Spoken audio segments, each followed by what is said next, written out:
Assalamualaikum warahmatullahi wabarakatuh. Perkenalkan, nama saya Andika Keputra dengan NPM akhir 353. Perkenalkan, nama saya Muhammad Eko Siwadila dengan NPM akhir 364. Baik, di sini kita akan menjelaskan terkait tugas yang sudah diberikan, yaitu terkait multi-layer perceptron. Nah, di sini kita sudah menemukan studi kasus, yaitu kita di sini menggunakan data klasifikasi cuaca untuk menentukan panas atau dinginnya suatu cuaca. Baik, untuk penjelasannya langsung saja. Nah, baik, kita langsung saja masuk ke pembahasannya. Di sini kita contoh kasusnya kita itu klasifikasi cuaca panas atau dingin.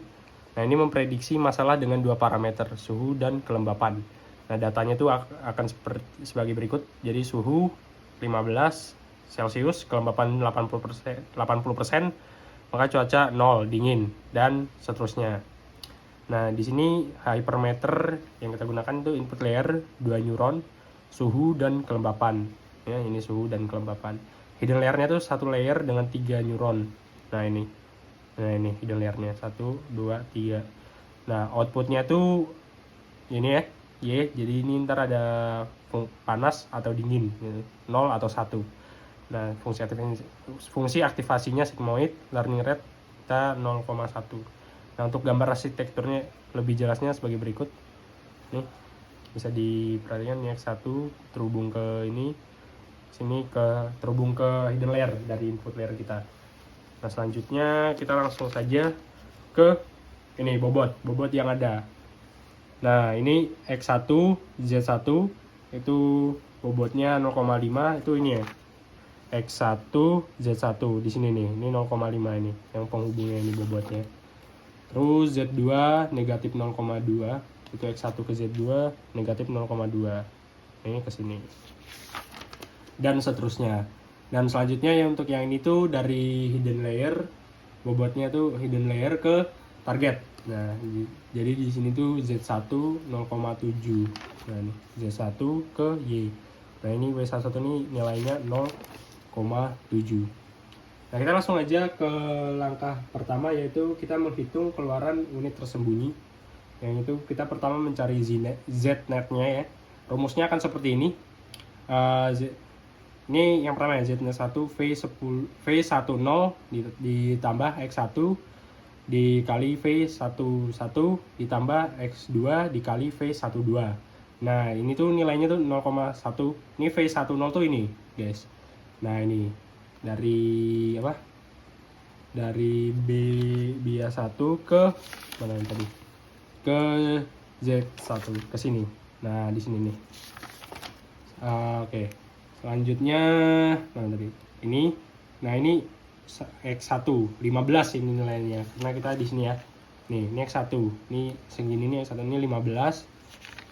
Terus nah, ini X2 ini kelembapan. Ini V11 yang ini 0,5. Ini tuh nih V11. Ini ya, dari X1 menuju ke Z1 bobotnya. Nah, selanjutnya ini X2 itu kelembapan tadi ya. Kelembapan 80. Di sini 80 dikali negatif 0,3. Nah, hasilnya seperti ini. Hasilnya akan didapat negatif 16,4. Nah, selanjutnya setelah kita mencari jenis, kita lakukan fungsi aktivasi. Nah, untuk rumusnya itu sebagai berikut nih. 1/1 ditambah E pangkat negatif Z-net. Nah, Z-netnya tadi ini ya yang sudah kita cari. Nah, jadi contohnya untuk Z1 ini rumusnya seperti ini. Nah, ini Z-netnya yang pertama tuh negatif 16,4 nih. Kita masukkan ke sini. Nah, ini karena negatif ketemu negatif, jadinya kita hilangin aja negatifnya positif. Nah, oke, maka hasilnya akan jadi seperti ini. 1/1 tambah 1352780. Maka hasilnya 7,54 kali 10 pangkat negatif 7. Nah, untuk yang lainnya juga sama rumusnya, dan hasilnya adalah sebagai berikut. Z2 nya 1, Z3 nya 4,84 dikali 10 pangkat negatif 16. Nah, setelah itu kita langsung saja ke mencari Y-netnya, yaitu keluaran unit Y. Nah, maksudnya tuh dari sini, dari Z ke sini ya. Nah, Sebenarnya sama yang ini, cuma yang dari, kalau yang ini tuh dari inputan ke hidden layer, kalau yang ini dari yang hidden layer ke target. Nah, di sini untuk rumusnya adalah sebagai berikut, hampir mirip.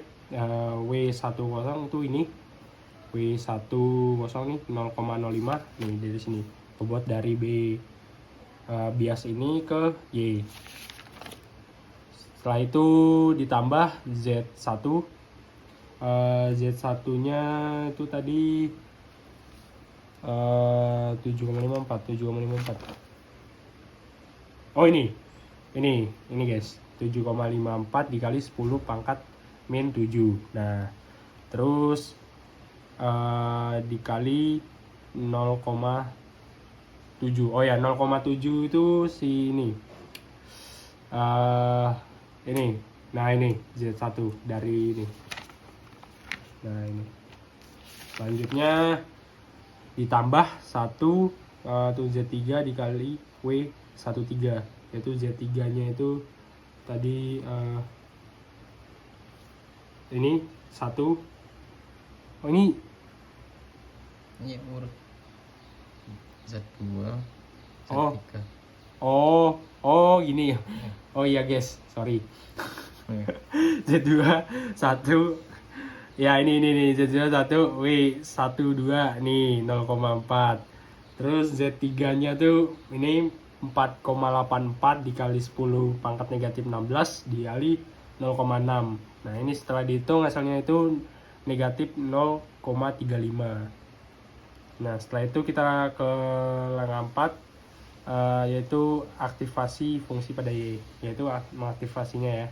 Yaitu rumusnya itu sama yang seperti sebelumnya untuk yang ZNet, yaitu 1 per 1 plus eksponensial pangkat negatif Y-net. Nah, itu hasilnya sama dengan 1 per 1 tambah E 0,35. Ini 0,35 tuh Y-net ini ya, yang kita tadi ketemu nyari. Nah, setelah itu dicari hasilnya itu 0,413. Baik, untuk yang back forwardnya akan dijelaskan oleh teman kelompok saya, Andika. Oke, baik. Kita akan masuk ke back propagation, yaitu untuk feedbacknya. Kita mulai dari hitung error delta lowercase k. Untuk menghitung ini rumusnya adalah T dikurangi Y. T itu adalah threshold. Jadi ini hasil yang ingin ditentukan ya, 0. Lalu Y adalah nilai yang sudah kita cari tadi di langkah nomor 4. Kita lanjutkan, T dikurangi Y dikali Y dikali 1 dikurangi Y. Ketika dimasukkan angka akan jadi perhitungan seperti ini dengan hasil yaitu 0,1.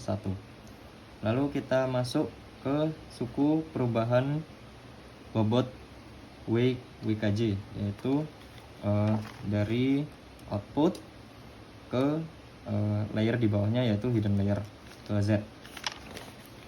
Baik, untuk rumusnya adalah alpha dikali delta lowercase k dan ZJ. Alpha di sini adalah learning rate yang sudah ditentukan adalah 1. Ini adalah alpha. Itu perhitungannya akan jadi seperti ini, 0,1 dikali 0,1 dikali 1 yaitu 0,01. Lalu untuk hasil delta W11 akan jadi negatif 7,54 dikali 10 pangkat min 9. Lalu ada W12 dengan negatif 0,01 dan W13 yaitu 484,10 pangkat negatif 17. Oke, kita lanjut di langkah yang pertama untuk mencari kesalahan di hidden layer. Delta net 1 adalah delta K dikali dengan W11, yaitu delta K adalah yang sudah kita temukan tadi, yaitu 0,1 dikalikan dengan W11, yaitu ini 0,7 dari Y ke Z nya, yaitu 0,7 tadi. Jadi hasilnya akan seperti ini, yaitu 0,07. Dan ini seterusnya negatif 0,04, lalu D-net 3 nya adalah 0,06. Lalu kita masuk ke faktor kesalahan di delta. Delta 1 memiliki rumus seperti ini.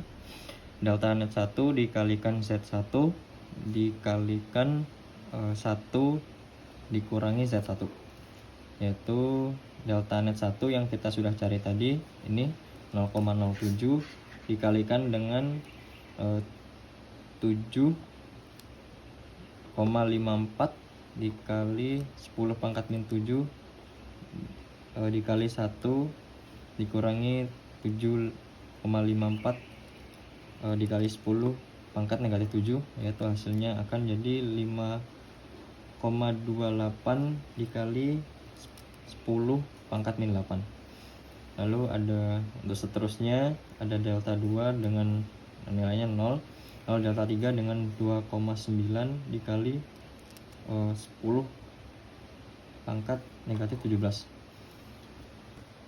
Oke, lalu kita masuk ke langkah untuk perubahan bobot ke unit tersembunyi. Ini rumusnya adalah delta K dikalikan dengan delta 1 dikalikan dengan X1. Delta K adalah ini 0,1 yang sudah kita hitung. Lalu delta 1 adalah nilai dari faktor kesalahan di delta. Untuk X1 nya tentu saja ada di X1 suhu ya, 15. Lalu setelah dilakukan perhitungan akan menghasilkan 7,92 kali 10 pangkat negatif 8. Untuk nilai seterusnya akan memiliki rumus yang sama dengan hasil negatif 4,22 dikali 10 pangkat negatif 7, lalu W21 dengan 0, W22 0, lalu W31 dengan 4,35 dikali 10 pangkat negatif 16, W32 dengan negatif 2,32 dikali 10 pangkat negatif 15. Lalu untuk langkah ketiga, di sini untuk update bobot, untuk jarak WKJ yang baru adalah WKJ yang lama ditambahkan dengan delta WKJ, yaitu misalkan W11 yang baru memiliki akan dihitung dengan WKJ yang lama, yaitu 0,7 dari bobot yang tadi ya, dari awal 0,7. Lalu ini adalah delta WKJ dari yang sudah kita hitung di langkah sebelumnya.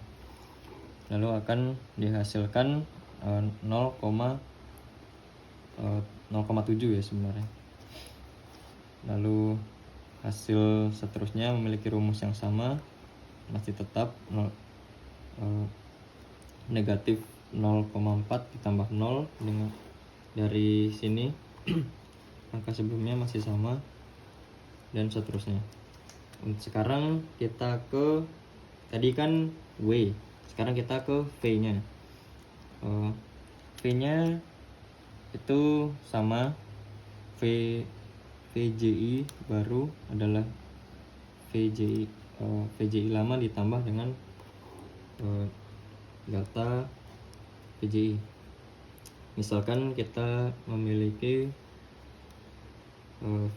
V11 yang baru, yaitu 0,5 ditambah 0, yaitu masih tetap 0,5. Ini saya buat tabel untuk nilai-nilai seterusnya dengan rumus dan perhitungan yang masih sama.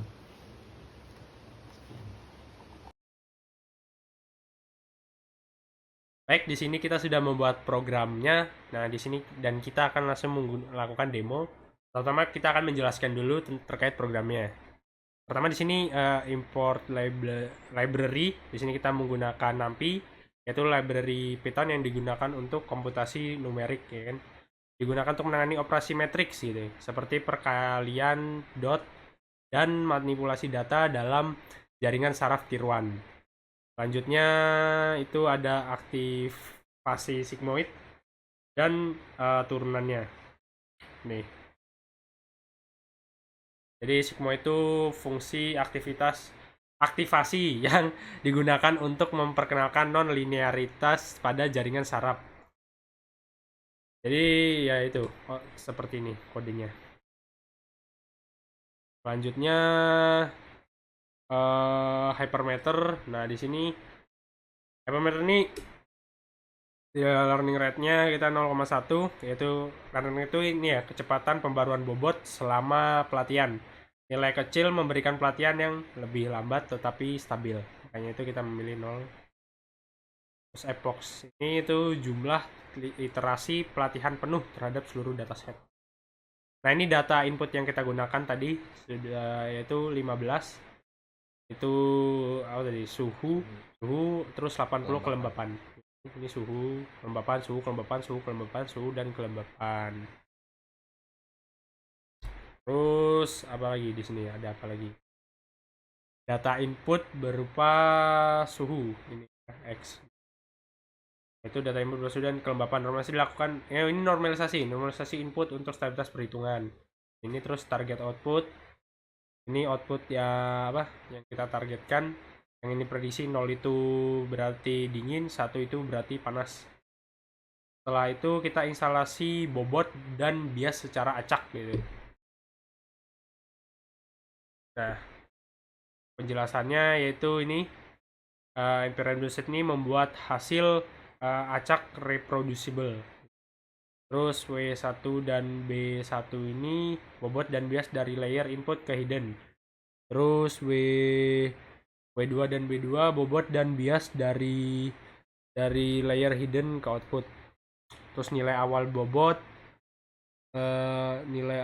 bobot dan bias diacak dalam rentang 1 negatif 1 1. Baik, jadi kita akan masuk di training MLP menggunakan feed forward dan backpropagation-nya. Yaitu kita bikin variabel seperti ini, lalu ini akan dilakukan perhitungan dengan fungsi sigmoid sudah kita lakukan tadi. Lalu ini untuk di bagian hidden layer dan ini untuk output layer. Lalu kita mempunyai predict output, itu masih sama dengan yang perhitungan manual, yaitu dari Z ke Y. Lalu kita punya error calculation. Ini kita akan menghitung errornya dari Y dikurangin dengan predict output. Itu untuk backpropagation-nya kita punya rumus seperti ini. Itu error akan dikalikan turunan dari sigmoid dengan predict output. Error pada hidden layer di output kan dot dikalikan. Itu kita masuk ke update bobot dan bias.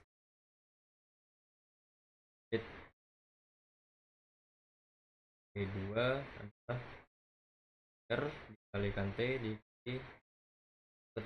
output dikalikan dengan learn rate itu 0, yang sudah kita pasang di variabel awal tadi. Lalu ini tonal kita akan memprint dari misal dari percobaan 1 sampai 100 sampai 1000, lalu 1001 sampai 2000 dan seterusnya.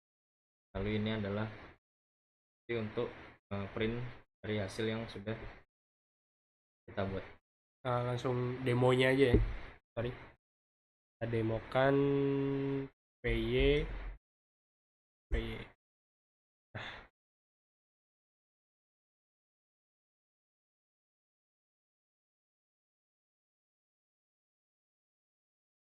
Setelah dijalankan akan seperti ini, yaitu pertama itu training proses ya, kita menghitung error pada setiap 1000 epoch yang tadi, yang opsional tadi. Jadi setiap epoch itu jaringan belajar dengan memperbarui bobot dan bias menggunakan algoritma backpropagation.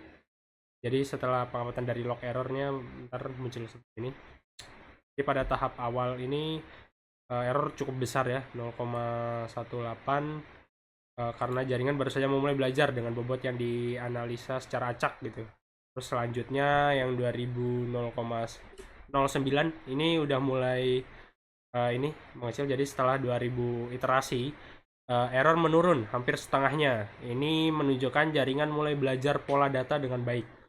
Selanjutnya yang epoch 3000 hingga 10.000 ini error terus menurun secara perlahan menuju angka kecil. 0, kan 0,9 menurun lagi ke 0,6 di epoch 1000, yaitu 0, ya ini. Jadi setiap penurunan error menunjukkan jaringan secara bertahap mengoptimalkan bobot untuk meminimalisirkan kesalahan antara output prediksi dan target. Nah, selanjutnya itu kita ke ini, final predicted output. Nah, ini tuh prediksi akhir dari jaringan. Nah, seperti ini hasilnya yang dikeluarkan.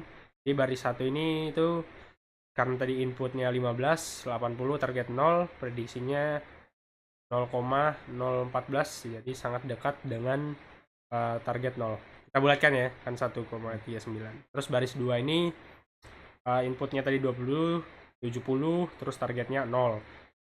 Jadinya prediksinya 0,04445 dan yang ini juga nih yang 30, 50 target 1, terus ini 35, 40 target 1. Nah, jadi ini tuh final predicted output ini tuh jaringan berhasil mempelajari hubungan antara input, yaitu suhu dan kelembapan, dan target, yaitu cuaca dingin dan panas. Dan model telah generalisasi dengan baik pada data pelatihan yang diberikan. Selanjutnya yaitu bobot akhirnya ya, final weight nih, input to hidden. Ini tuh jadi interpretasinya gini, neuron pertama dan kedua di hidden layer memiliki bobot yang relatif kecil, di kisaran negatif 0,4 ini hingga 1. Jadi menunjukkan bahwa mereka berkontribusi secara moderat terhadap output. Terus neuron ketiga ini di hidden layer itu memiliki bobot besar positif dan negatif, yaitu 5,99 sekian dan negatif 5,80 sekian, menunjukkan bahwa neuron ini lebih sensitif terhadap perubahan pada input. Selanjutnya yaitu final weight-nya, yaitu neuron ketiga di hidden layer memiliki bobot yang sangat besar ini ya, yaitu 9,161, menunjukkan bahwa neuron ini sangat penting untuk menghasilkan output yang benar. Jadi kesimpulan akhirnya itu yaitu pertama, model berhasil, jaringan belajar dengan baik dan memberikan output yang sangat dekat dengan target untuk setiap data. Lalu program ini memiliki error yang kecil, yang relatif kecil, yaitu hanya sekitar 0,0280. Lalu bobotnya juga terkalibrasi, menunjukkan bahwa setiap neuron berkontribusi dengan baik. Lalu sudah itu aja sih ya. Ya, cukup sekian penjelasan dan dari demo program kita. Untuk kurang lebihnya mohon maaf. Terima kasih. Wassalamualaikum warahmatullahi wabarakatuh.